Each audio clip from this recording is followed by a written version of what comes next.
그 지점에서 코로나가 왔고 제가 풀리 재택을 하게 되는 서비스 모델을 만들면서 가능해진 거예요. 사실 이거는 의도했다기보다는 여러 조건들이 잘 맞아서 아이 6년 지금까지 자라올 때 한 번도 아빠가 없는 삶을 만들어주지 않았던 거예요.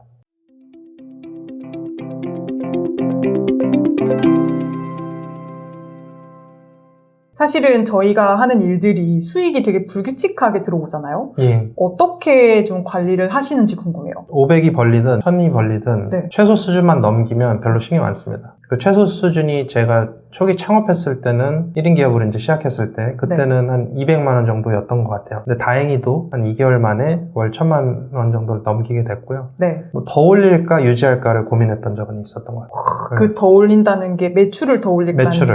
예. 더 예. 올릴까? 최대 한 1700만 원 정도까지 제가 월에 찍어봤고 네. B2C로만 네. B2B는 저한테는 그냥 엑스트라인 거예요. 항상 뭐 한 300 벌릴 때도 있고 200 벌릴 때도 있고 네. B2C가 펀더멘털하니까 이제 그렇게 된 건데 근데 또 당연히 B2C가 많으면 하루 종일 바쁘죠. 뭐 자꾸 카톡 해줘야 되고 뭐 전화도 하고 바쁘죠. 처음에는 저도 불안했던 것 같아요. 이 수입이 유지될 수 있을까. 그래서 계속 올렸어요. 1000이 아니라 평균 수입이 1500까지도 만들었습니다. 근데 그만큼 또 바쁘고 또 저도 지치고 하니까 그러면 심리적 마지노선을 한 800 정도로 정해놓고 네. 지금은 지내고 있고요. 그래서 어떤 최소 수준만 넘기면 너무 걱정하지 말자.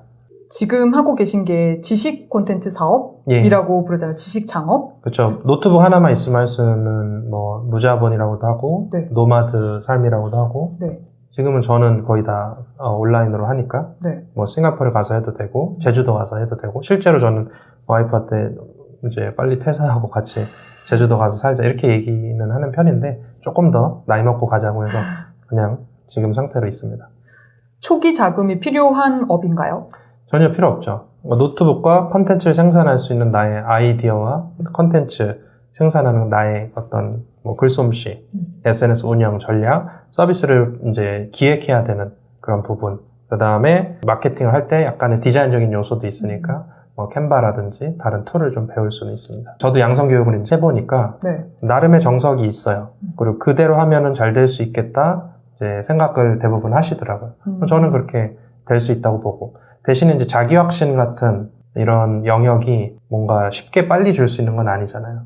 그래서 그런 마인드셋, 나를 스스로 자꾸 다독여주고 더 나은 사람이 될 수 있다. 이런 마인드를 갖는 것도 굉장히 중요합니다. 마인드가 결국 1인 기업이고 내가 하는 게 다 역량으로 들어가기 때문에 마인드셋이 되게 중요하네요. 맞아요. 특히 이제 시간 관리 측면에 있어서 네. 시간을 어떻게 관리를 잘하냐라고 이제 어떤 사람이 많이 물어보는데 미팅을 2번 하고 3번 하고 4번 하고 하면은 그게 시간 관리 못 하는 거잖아요. 그러니까 한 번 할 때 제대로 합니다. 비효율적으로 하지 않도록 네. 제대로 한다. 그러니까 쉽게 얘기해서 최선을 다해서 미팅을 임해요. 그러니까 저는 그 방식이 최선이라는 가치가 그래서 좋았던 게 처음엔 지쳐요. 왜냐면 에너지를 쭉쭉 빼니까. 하지만 그 최선을 다해서 미팅을 진행하고 코칭을 진행하는 게 사실은 굉장히 효율적이었던 거죠. 그 순간에 군더더기 없이 진심을 다해서 할 말을 다 하게 되니까요. 서로. 근데 뭐 간을 본다든지 뭐 조금 더 생각해 본다든지 뭐 이런 식으로 자꾸 핑계를 만들면서 시간을 그러니까 미팅 횟수나 이런 걸 늘리죠. 그거 자체가 이제 시간의 낭비가 되는 거죠. 그래서 저도 바쁘게 지내는 게 그 순간순간에 적당히가 아니라 나름 프로라고 생각하고 그 마인드를 갖고 일을 하니까 그 순간순간에 그래도 아웃풋들을 많이 만들고 좀 진척을 계속 시킬 수 있었던 것 같아요. 예를 들어서 다음 주에 뭐 이런 강의를 해줄 수 있어요? 그러면 제가 할 수 있는 강의가 똑같은 게 아니라 뭔가 좀 준비해야 되는 거다 하면 저는 그래도 하는 편이에요. 왜? 그 순간을 내가 자꾸 미루고 뭐 더 준비해야 된다고 나한테 핑계를 대면 이거는 일단 못 받고 또 이거를 해봐야 내가 잘할 수 있는지 못하는지 아는데 안 해보게 되니까. 그래서 저는 해보는 편이고 그걸 통해서 부족한 점도 느끼고 또 해보니까 할 수 있다 이런 것도 느끼는 것 같습니다. 그러면서 자기 확신이 더 강화되시는 거네요? 그렇죠. 아무래도 뭐 지금의 내 이제 삶이 이 방식이 그래도 틀리지 않았구나 이런 걸 자꾸 얻게 되고 그리고 이제 코칭 같은 경우는 후기가 바로바로 오잖아요. 그렇죠? 네. 오늘 어떠셨어요? 물어봅니다. 저는. 네, 오늘 뭐 이런 점 좋았다. 오케이. 그러면 저도 이제 피드백을 바로바로 물어봐요. 피드백을 많이 받으셔야 됩니다. 피드백을. 기업 강의도 뭐 피드백 오잖아요. 그런 것들 잘 눈여겨보시고 어떤 이제 20년 강의한 분이 저한테 조언을 주셨는데 제가 존경하는 분이기도 한데 자기는 모든 그 강의나 모든 코칭이나 이런 순간순간이 하나의 콘서트라고 얘기를 하는 거예요. 콘서트. 네, 자기 무대라고 생각한대요. 아, 나의 무대, 내 판이다. 네. 아. 그래서 그 콘서트 마인드를 가지고 사람들을 마주하니까 사람들도 신나고 일단 내가 신나니까 사람들이 신나는 거거든요. 내가 쫄아있고 쭈뼛쭈뼛하면 어떻게 그 사람들이 신나겠어요. 그래서 그 마인드를 최근에 배워서 어저께도 제가 한국 노바티스라고 이제 글로벌 제약사 교육을 갔는데 오늘 즐기러 왔어요 하고 강의를 했고 네, 굉장히 좋은 분위기로 좀 보수적인 그런 업계잖아요. 제약이라는 게. 그런데도 재밌게 했습니다. 아까 수익 말씀 주시면서 진짜 제일 많았을 때는 1,700 예. 정도 한 달에 버셨다고 말씀 주셨는데 보통 제 주변 코치님들이나 강사님들 보면 이제 수익이 좀 생긴다 하면 나는 좀 일 덜 하고 다른 사람들이 일해서 수수료 받는 방식으로 많이 바꾸시잖아요. 예. 근데 직접 대표님께서 일하는 구조로 일을 하시는 이유가 있으신가요? 제가 에이전트가 돼서 이제 어떤 강사 풀을 운영할 수도 있죠. 네. 근데 재미없습니다. 내가 선수가 돼야지 감독이 되면은 재미없을 것 같고 저는 하루를 이렇게 온전하게 풀리 내가 몰입해서 딱 시원하게 딱 채우는 걸 훨씬 좋아하기 때문에 타인이 나의 메시지를 전할 수도 없을 뿐더러 내가 그 현장에서 이렇게 뒷짐지고 있는 것 자체가 뭐 나중에 늙어가지고 뭐 이렇게 에너지가 없을 때는 그럴 수도 있겠지만 전 여전히 플레이하고 싶다 이렇게 좀 생각하고 있습니다. 어제 같은 날 어제같이 내가 돕고 싶은 대상으로 내가 하고 싶은 메시지를 준다. 저는 이게 아주 기분이 좋고 성취감이 큽니다. 그래서 저는 그런 날을 완벽한 날이다 이렇게 좀 표현하는 편이고 네. 실제로 어저께 완벽했습니다. 저는 여기서 또 궁금한 게 예. 하루에 미팅도 진짜 많이 하시고 커피챗 많이 하시고 또 코칭 하시면서 외부 강의나 워크숍 다니시잖아요. 예. 거기 육아까지 하신단 말이죠. 맞아요. 에너지 관리를 어떻게 하세요? 일단은 번아웃 같은 게 와도 회복이 저는 빠른 편이에요. 왜냐면은 번아웃이 중요한 게 아니라 회복력이 중요한 거거든요. 근데 제가 했던 어저께 뭐 무리해서 오늘 뭐 좀 몸이 안 좋아. 네. 그러면 어제 뭐 했지? 또 기분이 좋아지는 거예요. 어제 의미 있고 재미있는 일을 했으니까. 근데 우리가 번아웃이 와도 어제 뭐 했지? 그 부장하고 일했고 막 짜증나는 일만 생각난다. 그러면은 그 회복이 느려지는 거죠. 그래서 우리가 살다 보면 번아웃 올 수 있죠. 빡세게 하면. 하지만 회복이 빠른 거예요. 물론 제가 막 일에 미친 사람은 아니에요. 막 일 막 오면 다 받는 사람 아니고 저는 오히려 좀 거절하는 오퍼들도 있어요. 바쁘다. 그래서 제 포인트는 에너지를 관리하는 데 있어서 내가 하고 싶은 일을 하기 때문에 좀 회복이 빠르다가 일단 첫 번째고 그리고 일을 의도적으로 줄일 수도 있어요. 예를 들어서 제가 일을 줄이는 순간은 조금 극단적인 방식으로는 제가 갑자기 병이 세게 와요. 일을 엄청 줄이겠죠. 왜냐면 네. 병을 치료해야 되니까. 네. 근데 지금은 그냥 낭비되는 시간 없이 그냥 하루를 이것저것 하면서 내가 하고 싶은 일로 딱 채워서 지내고 있고 플러스 육아를 하고 있고 그래서 5시간 정도는 육아하고 나머지는 SNS나 강의 활동하고 그러면서 적당한 수입을 벌고 또 쉴 때는 또 쉽니다. 3월에 오키나와 이제 여행을 갔다 왔고 5월에는 제주도 갔다 왔거든요. 쉬는 날도 이렇게 정해놔요. 그래서 휴식의 가치를 제가 모르는 게 아니라 그래도 지금 나이 때 조금 더 바쁘게 뛸 수 있다라고 보되 근데 가족도 지켜주면서 바쁘게 뛰기 때문에 좀 행복하게 지내는 것 같습니다. 대표님이 중요하게 생각하시는 핵심 가치는 어떤 건가요? 저는 첫 번째는 가족입니다. 그래서 제가 직업적 형태를 바꿔서 아침에 제가 2시간 아이를 보고 오늘도 어린이집 등원을 제가 했고요. 그리고 이제 5시 정도 되면 아빠가 또 나타나요. 그래서 아이의 삶에 아빠의 부재가 없는 삶을 만들었습니다. 지금 아이가 몇 살이죠? 6살입니다. 그럼 이제 6년 내내 그렇게 하신 건가요? 예. 6년 내내? 예. 아빠가 있는 삶을? 하루에 5시간씩 저는 육아를 하면서 지금의 수입을 유지하고 있습니다. 어떤가요? 그 삶에 대한 만족감이 어떤지 궁금해요. 일단 첫 번째 가치가 그런 패밀리였고 두 번째 가치가 이제 helping others, 타인을 돕는 건데 네. 그 두 가지를 지금 매일매일 하고 있잖아요. 그렇죠. 완벽하다. 너무 좋다. 오히려 감사하다. 정말 고맙다. 이런 삶을 맞이할 수 있게 해줘서 그런 생각이 항상 들어요. 저는 좀 궁금한 게 대표님께서 이제 주무시는 시간이 되어서 누우면 어떠한 느낌인지 어떤 기분인지가 좀 궁금해요. 뭐 가끔은 뭐 너무 의미가 컸던 뭐 그런 순간을 많이 맞이했거나 아니면은 보통 학생들 만났을 때도 그런데 학생들이 막 문자도 오고 링크드인 메시지도 오고 그랬을 때 가슴 뛰어서 좀 한두 시간 잠을 못 자기도 하죠. 그래서 이제 그런 경우에는 기분 좋게 늦잠을 자고요. 그러니까 다음날. 네. 왜냐면 저는 제가 시간 조절을 하니까. 네. 보통은 그래도 저녁이 되면 저는 또 저를 챙기는, 마음 챙김을 하는 활동들을 합니다. 주로는 글쓰기를 통해서 저를 객관적으로 보고 오늘 반성할 점이 있는지, 배운 점이 있는지, 오늘은 어떤 의미였는지, SNS에 내가 너무 자랑하지 않았는지, 어떻게 하면 좀 더 담백하게 내 글을 적을 수 있을지, 이런 것들 고민하면서 좀 심신을 안정시키고 자는 편입니다.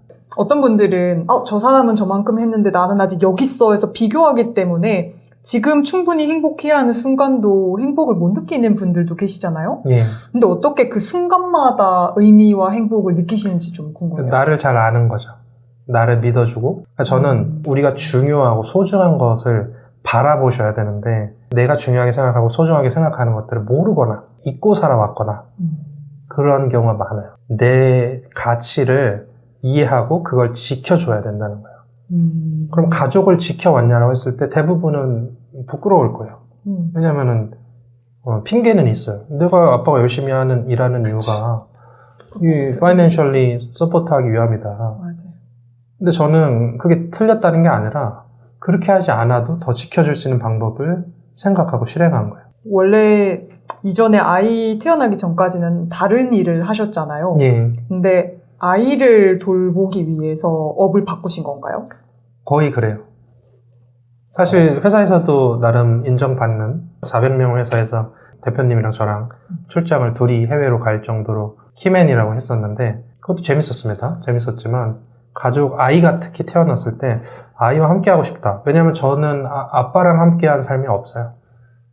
네, 물론 존경하고 나중에 커서는 소주 한 잔도 하는 관계가 됐지만 어릴 적 아빠의 부재가 너무 컸던 것 같아요. 그래서 근데 우리가 삶을 살면 가장 바쁠 때, 아빠가 바쁠 때 아이가 가장 아빠를 필요로 하죠. 맞아요. 그 지점에서 코로나가 왔고 제가 풀리 재택을 하게 되는 서비스 모델을 만들면서 가능해진 거예요. 사실 이거는 의도했다기보다는 여러 조건들이 잘 맞아서 아이 6년 지금까지 자라올 때 한 번도 아빠가 없는 삶을 만들어주지 않았던 거예요. 이거는 아이한테도 물어봐야 되는 것 같아요. 예. 맨날 아빠가 같이 놀아주니까 어떤지. 이미 여쭤보셨을 것 같은데 아이는 뭐라고 얘기하나요? 엄마보다 일단 아빠를 더 좋아하고요. 진짜로요? 예. 그리고 엄마가 어제 생일이어서 네. 엄마 옆에서 자줬는데 아이가 새벽 4시에 화장실 갔다가 제 침대 옆에 와서 아침에 일어나니까 누워있더라고요. 아빠랑 자고 싶어서? 예, 아빠랑 자고 싶어서. 보편적으로 한국 사회에서는 이렇게 살기가 되게 어렵잖아요. 네. 근데 이 구조를 진짜 만드셨네요. 완벽히 의도했다고 보기는 어렵겠지만 이런 디지털 세상에서 나의 지식 서비스를 만들고 온라인 방식으로 일을 하고 내 고객을 찾고 운영하고 프라이스를 올려서 고가 서비스를 만들어서 고객 수를 줄이면 내 시간이 확보되고 그러면은 내가 어디서든 일할 수 있는 조건을 만들고 두 번째는 가족을 지킬 수가 있는 거죠. 그래서 아이가 아파. 그럼 오늘 가지 마. 내가 오늘 쉴게. 네. 할 수 있는 그런 삶을 만들 수 있었습니다. 대표님께서 새롭게 이제 크리에이터들 대상으로도 영역을 또 넓히셨잖아요. 그 사람들도 원하는 삶을 살고 행복했으면 좋겠다라는 마음이 좀 느껴지는데 어떤가요? 맞습니다. 크리에이터 양성 교육을 5주 과정을 열어가지고 1기를 마쳤는데 총 6명 중에서 3분은 직장인이고요. 그래서 제2의 이제 쓸모를 만들려고 하는 분이고 3분은 아직 수익이 이렇게 어떤 수익이 크지 않은 그런 강사분들, 코치분들, 제가 정석을 가지고 나름의 노하우를, 그러니까 내게 보편적일 거라고 생각하진 않지만, 그래도 본질, 어떤 키워드를 내가 나의 핵심 가치와 함께 이해할 것이냐, 그걸 평생 떠들 수 있느냐, 그리고 어떻게 컨텐츠를 발행하고 상위 노출시켜서 고객이 왔을 때 내가 고가 서비스를 어떻게 만들어서 제공할 것이냐, 이런 플로우를 한번 돌려봤어요. 그래서 앞으로는 이런 크리에이터 양성 이쪽으로 좀 다룰 예정이고 7월부터 해서 2기를 진행할 예정이고 한 분 한 분이 그런 제가 맞이한 이 순간들을 좀 맞이했으면 좋겠고 그게 막 되게 어렵고 말이 안 되는 건 아니거든요. 그럼 시작하는 크리에이터들 분들께 조언을 해주신다면 뭐라고 하고 싶으세요? 일단은 아까 제가 이제 넌지시 얘기 드렸는데 평생 떠들 수 있는 주제를 찾으셔야 돼요. 이 키워드는 내가 평생 이야기해도 지치지 않을 자신이 있다 하는 게 가장 좋고요. 근데 사실 뭐 링크드인이나 뭐 캔바나 이런 어떤 껍데기가 아니라 가치를 기준으로 보셔야 된다는 거예요. 그래서 저는 그거예요. 저는 글로벌 해줘라. 더 좋은 글로벌 리더가 되라가 제 메시지입니다. 그 메시지를 전하기 위한 껍데기로 링크드인 혹은 글로벌 커리어 그 다음에 글로벌 크리에이터까지 이제 가기 위한 전 단계로 크리에이터를 양성하는 거죠. 근데 저의 메시지는 똑같아요. 그거를 이제 어떻게 풀어가는지, 그거를 이제 직업적으로 혹은 이제 주제적으로 바꿔가면서 제 메시지는 평생 똑같을 거다 이렇게 보시면 됩니다. 방법은 바뀔 수 있지만. 평생 이야기할 수 있는 주제를 찾는 게 제일 중요하겠네요. 시작하는 분들께서. 그렇죠. 마지막으로 한 말씀 해주신다면 뭐라고 하고 싶으세요? 이 인터뷰를 보시는 분들이 잘 되셨으면 좋겠습니다. 저는 다 따뜻한 분들이라고 생각하고 다 가능성 있는 분들이라고 생각해요. 잘 됐으면 좋겠고 두 번째는 어려운 시기예요. 사실 지금 크리에이터로서 수익을 버는 게 작년보다 더 어려워졌고 재작년보다 더 어려워졌어요. 그래서 지금 크리에이터 양성 교육을 하면서도 제가 시작을 했던 8년 전보다 훨씬 어렵다는 거 항상 얘기는 드리고요. 그럼에도 기회는 있습니다.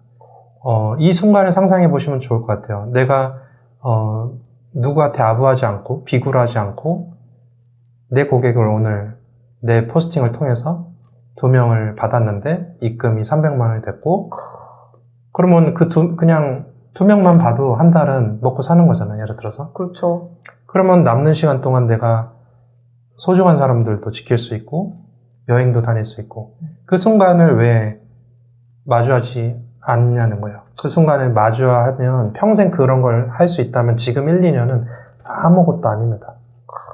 요즘 40대 후반이나 50대 중반까지 제가 해고된 분들을 만나는데 회사가 나쁘다는 건 아니지만 나름의 의미는 있지만 나와서 할 수 있는 게 아무것도 없으신 분들이 굉장히 많아요. 그래서 지금 젊으실 때 좋은 제가 아니더라도 좋은 어떤 가이드를 받으셔서 꼭 원하는 가치, 그 가치를 지키는 삶을 사셨으면 좋겠습니다. 좋습니다. 저희 오늘 코터뷰 나와주셔가지고 감사합니다. 예, 오늘 초대해 주셔서 고맙습니다. 네, 감사합니다.